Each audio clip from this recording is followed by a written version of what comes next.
Greetings, my name is Nando Victor. In this video, I'm going to talk about common mistakes I see people make while they're meditating.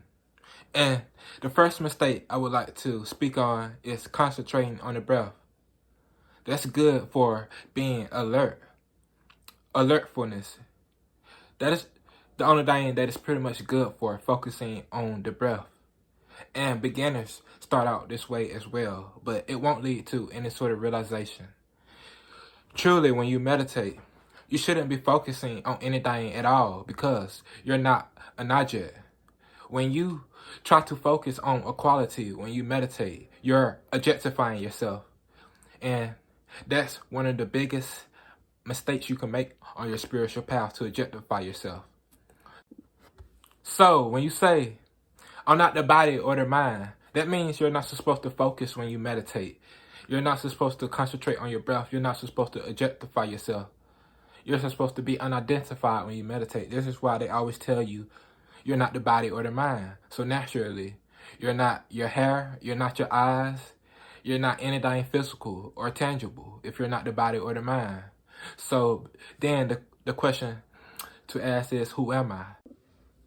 If you concentrate while you're meditating, you won't be able to keep it up for much long also. If you try to concentrate on something, for example, the mind would just do its own thing. I can show you an example with this light bulb. Try not to think about this light bulb for, let's say, 10 seconds.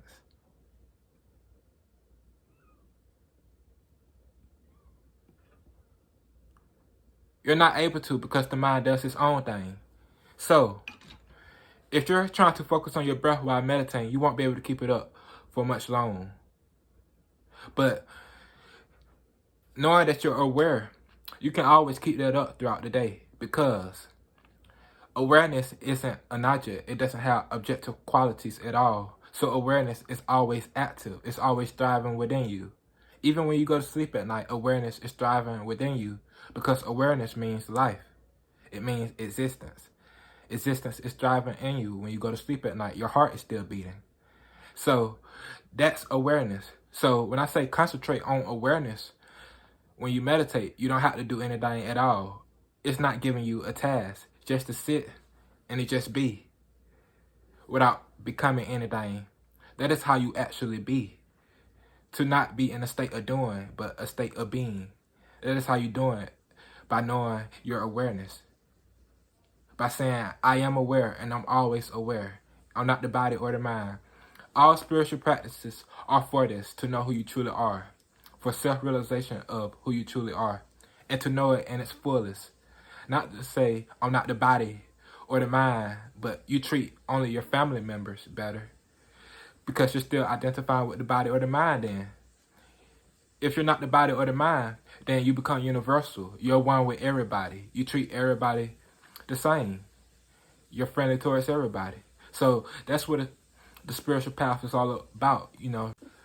Yeah, so that's what the spiritual path is all about. Recognizing your spiritual nature, your harmony with everything in existence, and to recognize it fully, not just a little, not to fake it, go around, oh, I'm spiritual. No, you have to recognize it in its fullest sense. You have to recognize this fully. You have to know that you're not the body or the mind, and you will act that way. If you fully come to the understanding that you're not the body or the mind, you will act that way. You will treat everybody how you want to be treated. And people seem to not understand why spirituality is not important. Spirituality is very important. It's very important to know that you're one with everything in existence, because people are against each other. There's so much violence in the world.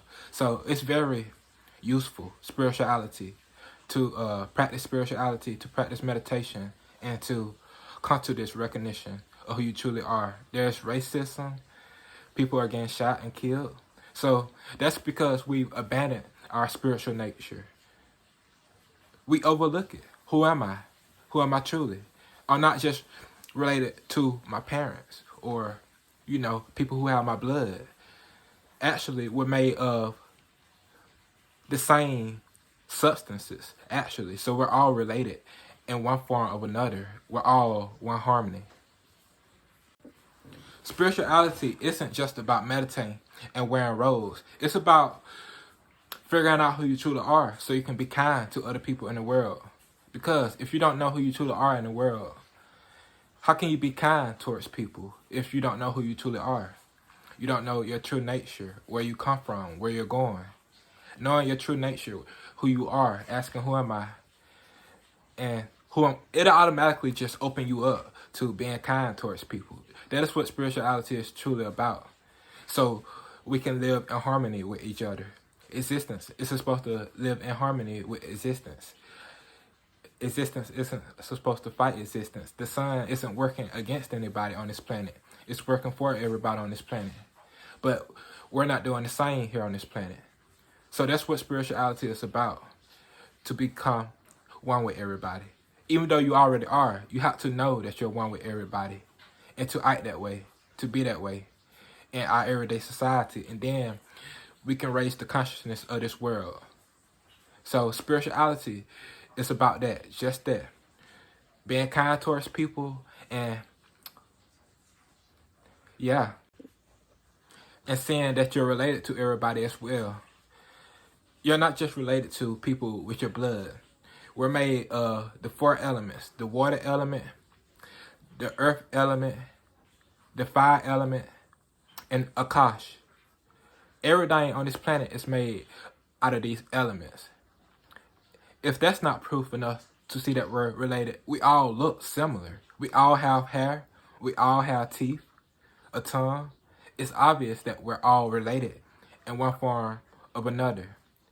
So the love you give to your kids, it should be the love that we give to everybody on this planet. So that is what spiritual growth to me is about. Not how heightened of a state you can get in throughout the day. That won't do anything for the world that we live in. To become spiritual means you can water the flowers and you could talk to a random stranger the same way you could talk to your kids. Then you spiritually ascended. Then you grown spiritually. Then when you can do that. Now that's impressive. Thank you. That is all I wanted to say for this topic of, spiritual growth and meditation. And have a beautiful day.